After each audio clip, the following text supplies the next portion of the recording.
नमस्कार दोस्तों, आप देख रहे हैं अध्ययन की दिशा और आज से हम शुरू कर रहे हैं जे-टेट अभ्यास सीरीज। और इस सीरीज में हम रोज प्रैक्टिस क्वेश्चन के साथ कंसेप्ट भी क्लियर करेंगे ताकि आपका सिलेक्शन जे-टेट में पक्का हो सके।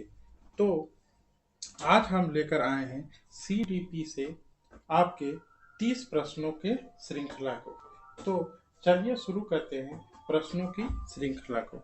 तो आज का हमारा पहला प्रश्न है समावेशी शिक्षा। तो क्या है प्रश्न कि समावेशी शिक्षा क्या होता है। तो समावेशी शिक्षा का अर्थ होता है कि बिना किसी भेदभाव के सभी बच्चे का अर्थ है यहाँ दिव्यांग, सामान्य और विशिष्ट सभी प्रकार के बच्चे को एक साथ पढ़ाना और कक्षा की विविधता का उत्सव मनाना। तो इस प्रश्न का सही उत्तर जो हो जाएगा वो हो जाएगा ऑप्शन नंबर ए, कक्षा में विविधता मनाती है कौन? समावेशी शिक्षा। इसमें सभी प्रकार के बच्चे जो कि या फिर दिव्यांग हो या फिर सामान्य हो या फिर विशिष्ट सभी बच्चे एक ही कक्षा में शिक्षित होते हैं। अब चलते हैं अगले प्रश्न की ओर। अगला प्रश्न है कक्षा में ध्यान न देने वाले बच्चे से निपटने का निम्नलिखित में से कौन सा मार्ग सर्वोत्कृष्ट है। तो कुछ बच्चे ऐसे होते हैं जो आपकी कक्षा में ध्यान नहीं देते हैं। तो उन बच्चों से निपटने का आप एक शिक्षक के रूप में आपके पास सबसे उत्कृष्ट जो है वो मार्ग कौन सा है। तो ध्यान न देने वाले बच्चों के लिए सबसे अच्छा तरीका जो होता है वह होता है कि उसे ऐसे स्थान पर बैठाया जाता है जहां शोर या व्याकुलता का अर्थ होता है कि डिस्ट्रैक्शन, जहां पर शोर या व्याकुलता क्या हो, सबसे कम हो। तो इस प्रश्न का जो सही उत्तर होगा वो उत्तर होगा क्या?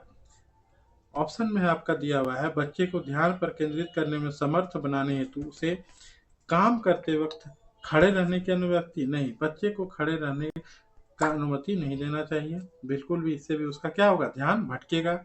बच्चे को बारंबार ब्रेक देने से भी बच्चे का क्या होगा, ध्यान भटकेगा। कक्षा के सामने बारंबार किचकिच करने से क्या होगा, उसका ध्यान केंद्रित नहीं होगा। इस प्रश्न का सही उत्तर जो हो जाएगा वो हो जाएगा ऑप्शन नंबर डी, बच्चे को सर्वाधिक विमनस्कता न्यून क्षेत्र पर बैठने देना, जहां पर क्या हो कि शोर ना हो। अब चलते हैं अगले प्रश्न की ओर। अगला प्रश्न है पिछड़े बच्चे होते हैं। तो पिछड़े बच्चे जो होते हैं वो क्या होते हैं, मंद शिक्षार्थी। इसका मतलब वो धीमी गति से सीखते हैं, उनकी बुद्धि लब्धि 80 से 90 होती है और वे कुसमायोजित व्यवहार वाले, मानसिक तौर पर बीमार लोग, उसे पिछड़े बच्चे को कहा जाता है। अब चलते हैं अगले प्रश्न की ओर। अगला प्रश्न है मानसिक विकास को प्रभावित करने वाले कारक है।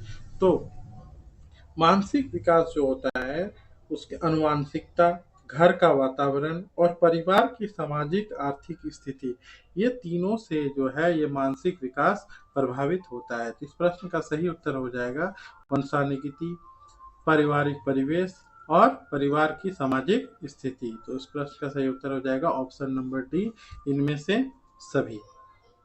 चलते हैं अगले प्रश्न की ओर। अगला प्रश्न है कक्ष में अनुशासन की समस्याओं से प्रत्यक्ष संबंध है।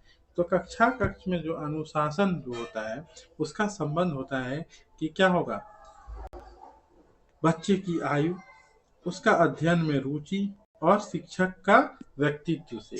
शिक्षक का व्यक्तित्व अथवा उनके पढ़ाने के तरीके पर भी निर्भर करता है कि बच्चा आपका अनुशासित है या नहीं।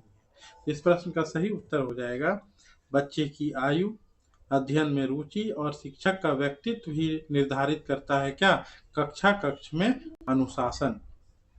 चलते हैं अगले प्रश्न की ओर। अगला प्रश्न है निम्नलिखित में से कौन सा मूल्यांकन का लक्षण नहीं है। मूल्यांकन का लक्षण नहीं है, प्रश्न कैसा है, नेगेटिव है, नकारात्मक प्रश्न है कि मूल्यांकन का लक्षण नहीं है। तो ऑप्शन नंबर ए में है व्यवहार के तीनों क्षेत्रों को समेटने वाला यह एक व्यापक प्रक्रिया है, बिल्कुल सही है। मूल्यांकन को कहा जाता है सतत एवं व्यापक मूल्यांकन। ऑप्शन नंबर बी में है पूर्व निश्चित उद्देश्यों की दिशा में की जाने वाली यह एक व्यवस्थित प्रक्रिया। बिल्कुल सही है।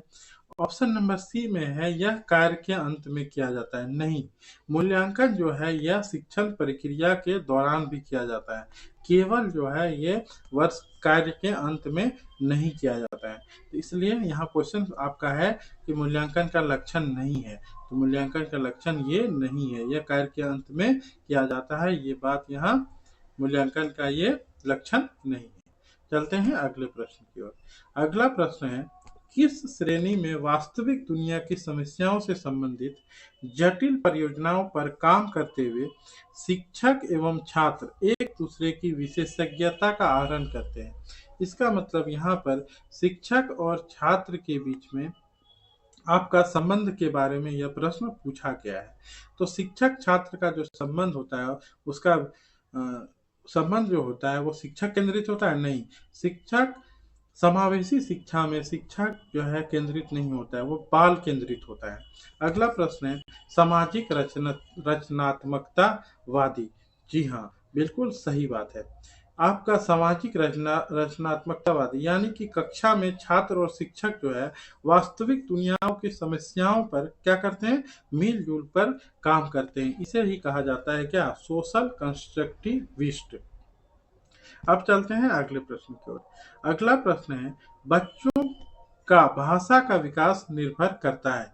तो बच्चा का भाषा का विकास जो निर्भर करता है वो करता है किस पे, अच्छे परिवेश पर, शिक्षा और अभिव्यक्ति की स्वतंत्रता। अभिव्यक्ति की स्वतंत्रता का अर्थ क्या है कि बोलने का अवसर। ठीक है, बोलने अभिव्यक्ति की स्वतंत्रता का अर्थ होता है बच्चे को बोलने का अवसर। तो ये सभी चीजें क्या होता है कि बच्चे के भाषा के विकास पर निर्भर करता है। तो इस प्रश्न का सही उत्तर हो जाएगा क्या, इनमें से सभी। बेहतर सामाजिक आर्थिक परिवेश पर, बेहतर विद्यालयी शिक्षा पर और बच्चे को दी गई अभिव्यक्ति की स्वतंत्रता या फिर बोलने की आजादी पर। अब चलते हैं अगला प्रश्न पर। अगला प्रश्न है मौजूदा स्थिति में शिक्षा का सही रूप है। तो मौजूदा स्थिति इसका मतलब क्या, आधुनिक समय में। तो आधुनिक समय में शिक्षा का जो उद्देश्य है वो क्या है, सर्वांगीण विकास। और इसी में क्या किया गया है कि इसमें सहशिक्षा, तकनीकी शिक्षा और नैतिक एवं आदर्श शिक्षा तीनों को ही अनिवार्य किया गया है। तो इस प्रश्न का सही उत्तर हो जाएगा ऑप्शन नंबर डी। मौजूदा स्थिति में शिक्षा, सहशिक्षा होना चाहिए, तकनीकी शिक्षा भी दिया जाता है बच्चे को और नैतिक एवं आदर्श भी सिखाया जाता है। इस प्रश्न का सही उत्तर हो जाएगा ऑप्शन नंबर डी, इनमें से सभी। अब चलते हैं अगले प्रश्न की ओर। अगला प्रश्न है जेम्स लैंग सिद्धांत के अनुसार हमारा संवेगात्मक अनुभव निर्भर करता है। तो जेम्स लैंग जो ये सिद्धांत है ये कहता है कि संवेग इसका मतलब क्या, इमोशन। संवेग हमारे शारीरिक परिवर्तनों जैसे कि धड़कन का बढ़ना के प्रति हमारी प्रतिक्रिया है। तो इस प्रश्न का सही उत्तर हो जाएगा क्या, ऑप्शन नंबर सी, हमारे शारीरिक लक्षणों के प्रत्यक्षण पर। जेम्स लैंग का सिद्धांत कहता है क्या, हमारे शारीरिक जो लक्षण परिवर्तन होते हैं यानी कि हमारे संवेग, ठीक है, और शारीरिक परिवर्तन, यही था क्या जेम्स लैंग का सिद्धांत। चलते हैं अगले प्रश्न की ओर। अगला प्रश्न है 11वां प्रश्न, शिक्षिका अपने प्रश्नों के उत्तर स्वयं कभी नहीं देती, वह अपने छात्रों को उत्तर सुझाने के लिए उत्साहित करती है। यह उपागम किस सिद्धांत पर आधारित है। इसमें कहा यह गया है कि एक शिक्षिका क्या करती है कि प्रश्नों को उत्तर स्वयं नहीं देती है, वह अपने छात्रों को उत्तर सुझाने के लिए उत्साहित करती है कि छात्र ही उत्तर इस प्रश्न का उत्तर दे। तो यह उपागम किस सिद्धांत पर आधारित है। तो जब शिक्षक छात्रों को खुद उत्तर खोजने के लिए प्रेरित करता है तो इसका मतलब वो बच्चे को क्या कर रही है, सक्रिय भागीदार बना रही है, एक्टिव पार्टिसिपेशन को बढ़ावा दे रही है। तो इस प्रश्न का सही उत्तर क्या हो जाएगा, ऑप्शन नंबर डी, सक्रिय भागीदारी। चलते हैं अगले प्रश्न की ओर। अगला प्रश्न है अधिगम का संवर्धन हो सकता है यदि। अधिगम का संवर्धन हो सकता है यदि। तो अगर शिक्षक जो है विभिन्न तरह से क्या करे कि यदि कक्षा के ज्ञान को बाहरी दुनिया की वास्तविक स्थितियों से जोड़ दिया जाए तो सीखना क्या हो जाएगा। अधिगम का ही अर्थ क्या होता है। अधिगम का अर्थ होता है सीखना। अधिगम को क्या बोलते हैं हम लोग, सीखना। तो अगर कक्षा के ज्ञान को बाहरी दुनिया के वास्तविक स्थितियों से जोड़ दिया जाए तो सीखना क्या होगा, अधिक प्रभावी होगा। तो इस प्रश्न का सही उत्तर क्या हो जाएगा, ऑप्शन नंबर ए। कक्षा में दुनिया की वास्तविक परिस्थिति से अवगत कराया जाए, इससे क्या होगा, अधिगम अत्यधिक तेजी से होगा। चलते हैं अगले प्रश्न की ओर। अगला प्रश्न है, आपके अनुसार शिक्षक का सर्वाधिक महत्वपूर्ण सिद्धांत क्या है। तो कहा गया है कि आपके अनुसार शिक्षक का सर्वाधिक महत्वपूर्ण सिद्धांत क्या है। तो शिक्षण में क्या होता है, यहाँ शिक्षक लिख दिया गया है लेकिन होगा क्या, शिक्षण। तो शिक्षण में सबसे महत्वपूर्ण कड़ी जो है, छात्र और शिक्षक के बीच क्या होता है, सकारात्मक संबंध। तो शिक्षण के लिए सबसे महत्वपूर्ण सिद्धांत जो होता है वो होता है ऑप्शन नंबर सी, छात्र और शिक्षक के बीच में संबंध। चलते हैं अगले प्रश्न की ओर। अगला प्रश्न है, सभी व्यक्तियों के लिए मार्ग निर्देशन और परामर्श आवश्यक है। तो सभी व्यक्तियों के लिए जो है मार्ग निर्देशन और परामर्श जो है आवश्यक क्यों है। तो मार्गदर्शन और परामर्श जो है ये क्या करती है कि समायोजन, बाधाओं को दूर करती है और मानसिक स्वास्थ्य के लिए ये बहुत जरूरी है। तो इस प्रश्न का उत्तर हो जाएगा क्या, ऑप्शन नंबर डी, इनमें से सभी। समाज और विद्यालय में सही समायोजन के लिए बिल्कुल, मार्गदर्शन से क्या होगा, समायोजित होगा समाज और विद्यालय। अधिगम के बाधकों को दूर करने के लिए बच्चे के सीखने की गति में जो भी बाधाएं होते हैं वो हम मार्गदर्शन से दूर कर सकते हैं। एवं मनोवैज्ञानिक एवं सामाजिक समस्याओं को दूर करने के लिए भी जो है मार्गदर्शन और परामर्श जो है ये अत्यधिक आवश्यक है। चलते हैं अगले प्रश्न की ओर। अगला प्रश्न है, अधिगम का अर्थ है। तो ये अधिगम जो है, मनोविज्ञान में अधिगम का अर्थ होता है अनुभव या अभ्यास के कारण व्यवहार में आने वाला अस्थायी परिवर्तन। किसके कारण, अनुभव या अभ्यास के कारण व्यवहार में आने वाला अस्थायी बदलाव को भी कहा जाता है क्या, अधिगम। तो इस प्रश्न का सही उत्तर हो जाएगा अनुभव द्वारा, ऑप्शन नंबर सी, अनुभव द्वारा व्यवहार में बदलाव लाना को कहा जाता है क्या, अधिगम। चलते हैं अगले प्रश्न की ओर। तो हमारा 16वां प्रश्न है, सीखना एक प्रक्रिया है।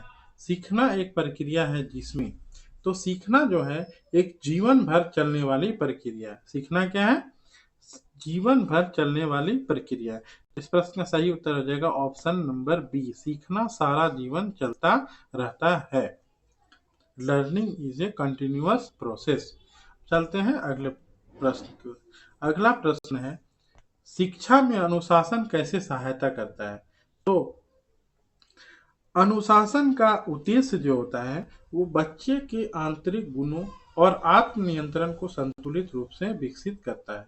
अनुशासन क्या करता है कि बच्चे के गुणों और आत्मनियंत्रण को संतुलित रूप में विकसित करता है। तो इस प्रश्न का सही उत्तर क्या हो जाएगा, ऑप्शन नंबर डी, आंतरिक गुण संतुलित रूप में विकसित किए जाते हैं किसके, बच्चे को। तो इसी को कहा जाता है क्या, शिक्षा में अनुशासन। चलते हैं अगले प्रश्न की ओर। बाल विकास का अर्थ क्या है। ऑप्शन नंबर ए में बच्चे की लंबाई चौड़ाई और मोटापे में विकास, बी नंबर में है मानसिक और बौद्धिक सामर्थ्य का विकास, सी नंबर में बच्चे का संपूर्ण विकास और डी नंबर में है बच्चे का विकास। तो बाल विकास का अर्थ केवल शारीरिक वृद्धि नहीं होता है बल्कि बच्चे का शारीरिक, मानसिक और सामाजिक, इसका मतलब क्या, बच्चे का संपूर्ण विकास। ऑप्शन नंबर सी, इसे ही कहा जाता है क्या, बाल विकास। तो इस प्रश्न का सही उत्तर हो जाएगा ऑप्शन नंबर सी। चलते हैं अगले प्रश्न की ओर। अगला प्रश्न है, निम्नलिखित में से कौन अधिगम की प्रक्रिया का लक्षण नहीं हो सकता है। तो यह भी प्रश्न कैसा है, नेगेटिव प्रश्न है। तो यह कहना गलत है, ठीक है, यह कहना गलत है कि शिक्षा केवल शैक्षणिक संस्थानों में होती है। यहाँ पर पहला ऑप्शन जो है यह दिया हुआ है क्या, शैक्षिक संस्थान केवल शिक्षा देने का स्थान है। यह कथन क्या है, बिल्कुल गलत कथन है। यह हम नहीं कह सकते हैं कि शिक्षा केवल शैक्षणिक संस्थानों में होती है। अधिगम कहीं भी और कभी भी हो सकती है। इसलिए इस प्रश्न का सही उत्तर जो हो जाएगा ये हो जाएगा ऑप्शन नंबर ए। अधिगम की प्रक्रिया का लक्षण नहीं हो सकता है, तो क्या नहीं हो सकता है कि शैक्षिक संस्थान केवल शिक्षा देने का स्थान है। नहीं, ये बात बिल्कुल गलत है। हम कहीं भी कुछ भी चीजों को सीख सकते हैं। अगला प्रश्न है, मनोविश्लेषणात्मक सिद्धांत के अनुसार विसामान्य व्यवहार का कारण है।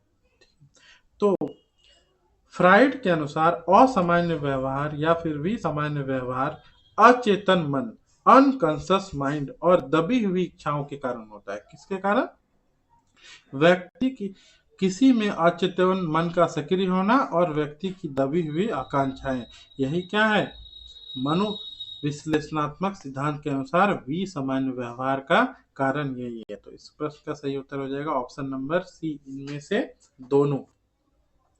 चलते हैं अगले प्रश्न की ओर।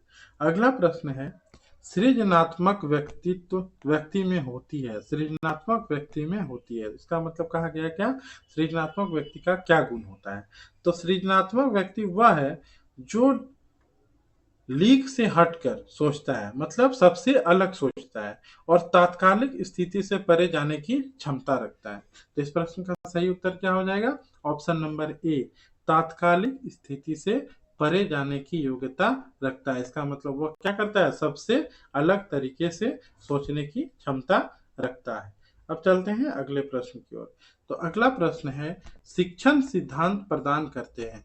तो शिक्षण सिद्धांत प्रदान जो है करते हैं क्या, पूर्वानुमान का ज्ञान, शिक्षण स्तरों और समस्याओं के समाधान की समझ प्रदान करते हैं। तो क्या हो जाएगा उस प्रश्न का सही उत्तर, ऑप्शन नंबर 22 का इनमें से सभी। क्या है, पूर्वानुमान का ज्ञान, शिक्षण के विभिन्न स्तरों के बारे में ज्ञान और शिक्षण समस्याओं का खोज कैसे करें, यही है क्या, शिक्षण सिद्धांत। चलते हैं अगले प्रश्न की ओर। तो अगला प्रश्न है क्या, अंतर्दृष्टिमूलक अधिगम, अंतर्दृष्टिमूलक अधिगम है। ऑप्शन नंबर ए में है क्या, लक्ष्य निर्धारित, ऑप्शन नंबर बी में है व्यवहार के परिमाणन का विरोध, ऑप्शन नंबर सी ए और बी दोनों, ऑप्शन नंबर डी इनमें से कोई नहीं। तो अंतर्दृष्टिमूलक, अंतर्दृष्टिमूलक का अर्थ होता है इनसाइटफुल अधिगम, ये अचानक आने वाले विचार पर आधारित होता है। अंतर्दृष्टिमूलक क्या होता है, अचानक आने वाले विचार पर यह आधारित होता है और केवल यांत्रिक व्यवहार का विरोध करता है। तो इस प्रश्न का सही उत्तर हो जाएगा क्या, ऑप्शन नंबर सी, लक्ष्य आधारित अधिगम होता है इसमें और व्यवहार के परिणामों का विरोध, इसे ही कहा जाता है अंतर्दृष्टिमूलक या फिर इंसाइटफुल लर्निंग। अगला प्रश्न है, निम्नलिखित में से किस पहलू पर सभी शिक्षण सिद्धांतों में सर्वाधिक महत्व दिया जाता है। तो शिक्षण में सबसे अधिक जो महत्व दिया जाता है वो कहाँ किया जाता है, कक्षा कक्ष अंतःक्रिया, क्लासरूम इंटरेक्शन, यानी कि शिक्षक छात्र संवाद को दिया जाता है। इसलिए इस प्रश्न का सही उत्तर जो हो जाएगा वो हो जाएगा ऑप्शन नंबर ए, कक्षा कक्ष अंतःक्रिया। अगला प्रश्न है, सृजनात्मकता की पहचान होती है। तो सृजनात्मकता का जो सबसे बड़ा लक्षण होता है वो नए परिणाम या फिर मौलिकता, ओरिजिनलिटी की खोज करना। तो सृजनात्मकता का पहचान क्या है, नए परिणाम से, नए परिणाम से ही है क्या, सृजनात्मकता या फिर सृजनशील। अगला प्रश्न है, किस संदर्भ में बच्चे के विकास में लिंग भेदभाव पाया जाता है। तो ये लिंग भेदभाव जो है ये अक्सर सामाजिक स्तर, आयु और जातिगत मापदंडों के संदर्भ में देखा जाता है। तो इस प्रश्न का सही उत्तर जो हो जाएगा वो हो जाएगा ऑप्शन नंबर डी, इनमें से सभी, जाति, आयु और सामाजिक स्तर पर। अगला प्रश्न है, ब्लूम का वर्गीकरण सिद्धांत अधिक्रमित संगठन है। तो इसे ही कहा जाता है क्या, ब्लूम की टैक्सोनॉमी संज्ञानात्मक, कॉग्निटिव। तो ब्लूम का टैक्सोनॉमी जो था ये संज्ञानात्मक, भावात्मक और क्रियात्मक उद्देश्यों को एक व्यवस्थित संगठन है। तो इस प्रश्न का सही उत्तर हो जाएगा ऑप्शन नंबर डी, संज्ञानात्मक। अगला प्रश्न,